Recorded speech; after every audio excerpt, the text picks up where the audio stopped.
আল্লাহ তাআলা বলেন ওয়ামা আনফাকতুম মিন শাইইন ফাহুয়া ইউখলিফুহু ওয়া হুয়া খায়রুর রাসিকিন। যে দান করে, দান করলে যে ঘাটতি হয় আল্লাহ তাআলা এই ঘাটতিটাকে রিপ্লেস করে দেয়, রিপ্লেস করে দেয়। বিষ্ণু ইসা ইসলাম বলেছেন মা নাকাসা মালু আবদিন মিন সাদাকা। চ্যারিটি করলে, দান করলে আল্লাহ তার সম্পদ কখনো কমায় না।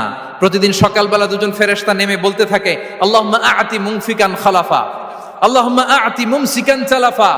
ফেরেশতা দুজন বলে আল্লাহ, যে দান করলো, দানের কারণে যে ঘাটতিটা হলো এটা তুমি মেক আপ করে দাও, এটা তোমার পক্ষ থেকে বারাকা দিয়ে রিপ্লেস করে দাও।